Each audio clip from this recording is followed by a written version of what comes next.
I was angry. A strange, quiet kind of anger that does not go away even after you find the answer. Actually, it gets worse once you find the answer. Every time someone asks if Nostradamus was right, every time a new documentary pops up asking if his chilling prophecies about a massive earthquake hitting the West Coast were accurate, we treat it like a parlor trick. We look at the quatrains written centuries ago, we look at the cryptic lines, and we ask the question, was he right? What if everything we built across Seattle, Portland, and the West Coast is wiped out in less than 5 minutes of shaking? And the reason I am angry is because we are asking the wrong question. We are so obsessed with proving or disproving a 16th century French astrologer that we are completely ignoring the monstrous, undeniable reality vibrating right under our feet. Was he right? Yes, he was right, but not in the magical crystal ball way that people want him to be. He was right in a way that is profoundly geologically terrifying.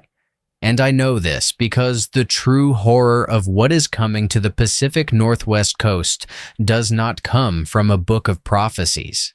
It comes from the United States Geological Survey. I used to dismiss all of this. I used to think the idea of the West Coast being wiped out was just Hollywood sensationalism, a disaster movie trope meant to sell popcorn. I thought the people doom scrolling about megathrust events and mega tsunamis were just catastrophizing. I was comfortable in my ignorance. It felt safe to believe that the ground beneath our feet is solid, permanent, and unmoving. But there was this one phrase that kept bothering me. A single line from a Federal Emergency Management Agency report that I stumbled across. It said that everything west of Interstate 5 would be completely destroyed, not damaged. Destroyed. I could not get that out of my head. Everything west of Interstate 5. That is not a small area, that is a massive chunk of civilization. It is homes, schools, hospitals, entire cities. It is the lifeblood of the Pacific Northwest. The idea that a single geological event could erase all of that in less time than it takes to drink a glass of water. It felt like a dark fantasy, but it was not a prophecy. It was a statistical model based on empirical, terrifying data. I needed to understand why they were so certain, not just the people quoting Nostradamus on internet forums, but the seismologists, the people whose entire job it is to measure the Earth. I needed to understand the physical mechanics of this apocalypse. I had to know if we were actually living on borrowed time, or if this was just a theoretical worst-case scenario meant to scare politicians into increasing infrastructure budgets. I should not have opened those files. I really should not have. Because once you see the data, you cannot go back. You cannot unsee the fault line. During the middle of my career, I spent 22 years as a reference librarian in Springfield, Missouri. And a lot of that time, I was down in the basement, quietly cataloging and archiving printed reports from the USGS and old newspaper microfilms. Nobody ever asked for them. They just sat there in the dark, gathering dust, page after page of apocalyptic warnings wrapped in the dry, sterile language of government bureaucracy. I would sit there in the quiet of the archives, reading these deeply technical, terrifying assessments of the Cascadia Subduction Zone. The zone is a 600-mile fault stretching from Vancouver Island down to Northern California.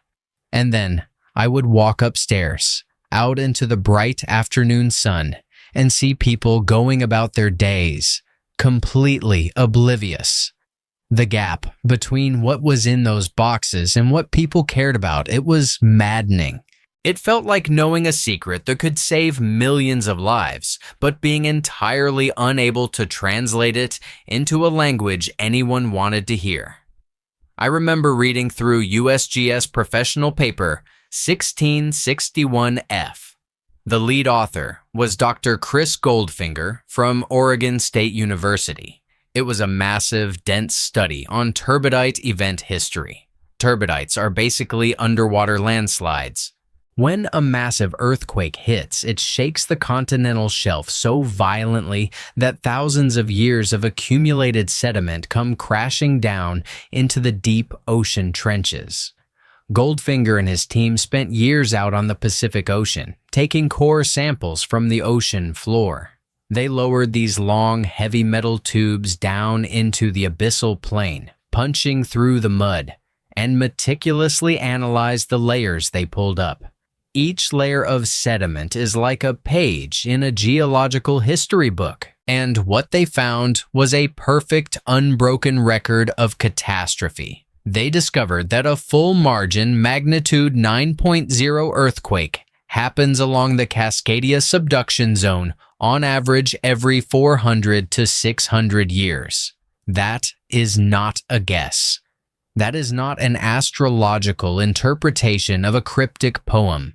That is a physical record written in the mud of the ocean floor. A cycle of absolute destruction that has been repeating for 10,000 years. The Earth has a rhythm, a terrifying heartbeat of destruction, and the turbidite cores lay it out perfectly. You have to understand how massive a magnitude 9 earthquake really is. The Richter scale is logarithmic. A magnitude 9 is not just a little bit worse than an 8. It is 32 times more energetic. It is the kind of energy that literally reshapes the geography of a continent in a matter of seconds. The shaking does not just last for 10 or 20 seconds like a normal earthquake. It lasts for 3 to 5 agonizing minutes. 3 to 5 minutes of the ground violently throwing you off your feet, turning the soil into liquid, tearing apart highways and bridges like they are made of paper. When I read that, I almost put the report away. I wanted to tell myself that 400 to 600 years is a long time, that it is a problem for the distant future, for generations yet unborn. We are talking about deep time here, geological time. Human lifespans are too short to worry about something that happens maybe twice a millennium. But I kept reading. I kept turning the pages of that dry technical report, and that is when I found the exact date of the last one, January 26, 1700.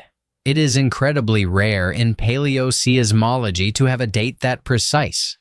Usually, they give you a margin of error of a few centuries, a vague window of time based on carbon dating. But for this specific earthquake, we know the exact day. We know the exact hour, and we know it because of a ghost and an orphan. Dr. Brian Atwater from the USGS published another paper, professional paper, 1707, The Orphan Tsunami of 1700. Atwater was studying the coast of Washington State, specifically around the Copales River. He would wade into the tidal mud at low tide, and he kept finding these ghost forests. Huge stands of dead western red cedar trees, their roots buried in tidal mud, their massive trunks preserved by the salt water.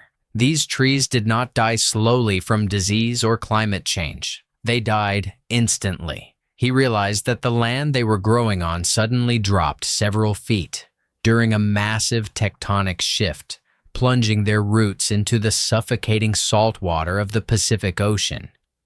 He used tree ring dating to figure out exactly when they died. The outer ring of the dead trees formed in the summer of 1699, which meant the trees died in the winter of 1699 to 1700. It was a forensic investigation of a geological crime scene that was over 3 centuries old. The eerie silence of those dead cedar trees standing there in the mud, preserved for centuries, is haunting. They are literally gravestones of an ecosystem that was wiped out in a matter of seconds. But the ghost forests only told half the story. The other half was thousands of miles away on the other side of the planet, in Japan. In January of 1700, Village officials in places like Kuwagasaki and Sugaruishi meticulously recorded a massive 5-meter wave that struck their coast. The local magistrates wrote down the terrifying details of the water retreating violently, leaving the seabed exposed for miles, and then surging back with unimaginable force. It washed away wooden homes, destroyed the salt kilns that the villagers relied on for their livelihood, and caused widespread panic. Imagine standing on the shore, seeing the ocean drain away like someone pulled a plug in a bathtub, and then watching a wall of water the height of a 2-story building racing toward you. But the strange thing was, the wave came without any warning. There was no earthquake beforehand. In a country that is intimately familiar with earthquakes, a tsunami without a tremor is a terrifying, inexplicable anomaly. They called it an orphan tsunami, a devastating wave without a parent earthquake to give birth to it. The Japanese villagers had absolutely no idea what had caused it. They recorded it as a mysterious act of nature, an orphan of the sea, and they moved on, rebuilding their shattered lives. It took centuries for the scientific pieces to finally come together across the Pacific. The parent of that orphan tsunami was the Cascadia Subduction Zone.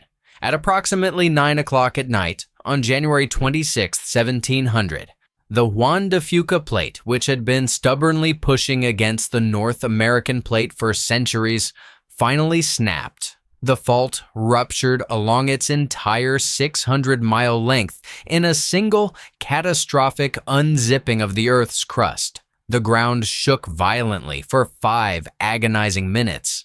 The coastline instantly dropped by as much as 2 meters, and a wall of water displaced by the shifting ocean floor raced outwards in both directions. One wave hit the Pacific Northwest coast 15 minutes later, completely wiping out every coastal Native American village in its path. The oral histories of the indigenous people talk about the ocean covering the land, about whales being washed into the trees. The other wave traveled across the vast expanse of the Pacific Ocean, hitting Japan hours later. That was the last time the Cascadia Fault fully ruptured, 326 years ago. Let me reformulate that, because just saying the number out loud does not carry the weight it should. The fault ruptures on average every 400 to 600 years. Sometimes the interval is as short as 200 years. We are currently 326 years into the current cycle. We have already exceeded 3/4 of the average quiet cycle. The United States Geological Survey Seismology Division released a fault-locked strain assessment in 2021. The models they use are not ambiguous. They estimate a 10 to 15% probability of a magnitude 9.0 full fault rupture in the next 50 years, and up to a 37% chance of a magnitude 8.0 or larger earthquake along the southern portion of the fault. The fault is locked right now. It is stuck, but the tectonic plates do not stop moving just because they are stuck. They are pushing against each other at about the rate your fingernails grow. It sounds incredibly slow, but when you multiply that slow push by millions of tons of rock over 3 centuries, you get an unimaginable amount of stored energy. Imagine pushing a heavy wooden block across a rough table. For a long time, it does not move. The friction holds it in place. But you keep pushing. You keep adding pressure. The tension builds and builds inside the wood, inside your arm, until suddenly, violently, the friction gives way and the block snaps forward. That is exactly what is happening to the entire Pacific Northwest coast right now. The North American plate is being compressed like a giant continent-sized spring. Every single second of every single day, the spring is winding tighter and tighter, preparing to unleash hell on the surface above. And that brings me back to Nostradamus. I avoided looking at his texts for a long time during this research. I did not want to mix hard empirical science with 16th century French astrology. I wanted the cold comfort of data, but the cultural obsession with his prophecies is impossible to ignore. People look at his quatrains and they see an eerie reflection of our deepest fears. People think Nostradamus prophecies are just ancient poetry until you read the quatrains about a massive earthquake in May and realize how vulnerable the Pacific Northwest coast really is. In Century 9, Quatrain 83, he wrote about the earth trembling violently when the sun is in Taurus, which corresponds to the month of May. In Century 10, Quatrain 49, he described a great theater falling into sudden ruin. For decades, prophecy scholars have pointed to these cryptic lines and said, look, he is talking about the West Coast. He is talking about the big one. And skeptics have rightly pointed out that Nostradamus knew absolutely nothing about North America, let alone the mechanics of subduction zones, and that his poetic quatrains are just vague enough to be retrofitted to any major disaster after the fact. I used to side entirely with the skeptics. I still do, in a strictly empirical sense. It is just confirmation bias. We see what we want to see in the ink blots of history, but sitting here now, I realize that the debate over whether Nostradamus literally saw the future of Seattle and Portland is missing the point entirely. It does not matter if he had a mystical vision of the Cascadia Fault. What matters is why those specific words resonate so deeply, so uncomfortably with us today. They resonate because we already know on a primal gut level that a reckoning is coming. The prophecy is not a literal prediction. It is a mirror reflecting our own repressed terror. When ancient prophecies of catastrophic, earth-shattering events overlap with modern USGS geological warnings, it triggers a gut-wrenching feeling that we are ignoring the signs. We look at those ancient words about the earth trembling and great structures falling into ruin, and it gives shape to an anxiety we are desperately trying to suppress. It is a coping mechanism, a way for us to process the terrifying reality that we have built massive, sprawling civilizations on top of a geological time bomb. I almost abandoned this whole line of thought entirely. I really did. I sat in my office late one night, surrounded by printouts of FEMA mortality estimates and an investigation published in The New Yorker by Catherine Schultz called The Really Big One: 13,000 dead, 27,000 injured, nearly 1 million people displaced. I looked at the maps showing the tsunami inundation zones covering entire coastal communities, erasing them from existence.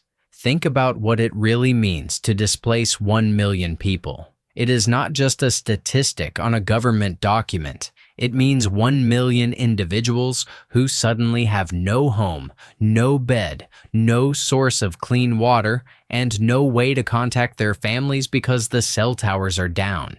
It means entire communities living in makeshift tents and school gymnasiums for months. It means the complete catastrophic evaporation of modern society in the blink of an eye. You wake up on a normal Tuesday morning worrying about traffic or what to make for dinner, and by the afternoon, you are standing in the ruins of your entire life. That is the reality the statistics are trying to warn us about. It was not just the shaking that terrified me. It was the aftermath. The reports detailed how the Interstate 5 corridor would be severed in hundreds of places. Bridges would collapse into the rivers. The power grid would be completely destroyed. Drinking water would be unavailable for months, maybe even a year in some places. Hospitals that survived the shaking would run out of fuel for their generators in days. The sheer scale of the devastation was incomprehensible. The report literally stated that everything west of Interstate 5 will be unrecognizable. I was exhausted. I was depressed. And I thought, what is the point? What is the point of knowing any of this? We cannot stop the tectonic plates from grinding against each other. We cannot unlock the fault. The earthquake is going to happen, whether we are reading Nostradamus or reading USGS professional papers. The Earth does not care about our prophecies, and it certainly does not care about our science. It only cares about physics. I wanted to throw all the papers in the trash and go to sleep. I wanted to go back to being comfortable in my ignorance. I wanted to forget the turbidite cores and the ghost forests. I wanted to forget that the ground beneath my feet was a loaded gun pointing straight up. But then I looked at a satellite photo of the Pacific Northwest at night. A beautiful, glowing web of city lights. Seattle, Portland, Vancouver. Millions of lives, millions of stories, all intertwined across this fragile, temporary crust of Earth. And something shifted in my understanding. I realized I was not just looking at a disaster zone waiting to happen. I was looking at a monument to human denial. We know the history. We have the physical evidence from the turbidite cores. We have the biological evidence from the drowned ghost forests. We have the historical records from the samurai logbooks. We have the absolute, undeniable proof that this entire region gets violently reset every few centuries. And yet, we keep building. We keep expanding our cities closer to the water. We act as if the ground is permanent, even when every single piece of data tells us it is temporary. That is the price of this knowledge. I wish I did not know any of this. I truly do. Because you do not unlearn something like this. You learn to carry it, like a heavy stone in your pocket. Now, every time I look at a picture of the Seattle skyline, I do not just see the Space Needle and the beautiful waterfront. I see the liquefaction zones. Every time I drive along a coastal highway, I do not just look at the ocean and admire the view. I look at the blue elevation signs. I mentally calculate how long it would take to run to high ground if the shaking started. I saw the survival map showing the entire coast inundated by a mega tsunami. And now every time I look at the ocean, I cannot unsee it. There is a safe distance between a person and a historical fact, but there is absolutely no distance between a person and a ticking clock. This is no longer just a fascinating piece of geological trivia for me. It is a looming physical reality that dictates how I view the world. I started this journey wanting to definitively answer the question, was Nostradamus right? I wanted a simple yes or no. I wanted the clarity of proving him wrong with hard science, or the thrill of proving him right with undeniable evidence. But what I found was much heavier and much more complicated. I proved that the catastrophic event he described is not a mystical possibility. It is a geological certainty. The Earth will tremble violently. The great theaters will fall into ruin. The science has confirmed the prophecy, not by validating the prophet, but by exposing the terrifying mechanics of the planet we live on. We are living on borrowed time. And the most chilling part is not that a 16th century astrologer might have seen it coming. The most chilling part is that we see it coming with perfect scientific clarity, and we are still completely unprepared. I do not know what to do with this. I really do not. I cannot stop the tectonic plates. I cannot evacuate millions of people. But I know I cannot stay silent about it either. If you have stayed with me this far, and if this kind of journey makes sense to you, hitting subscribe tells the algorithm you want more of these conversations. Because there are so many more stories, so many more pieces of the puzzle that I cannot let go of. Do you think ancient prophecies are just coincidences retrofitted by our own anxieties? Or are they cultural warnings of cycles we continually ignore? Let me know what you think.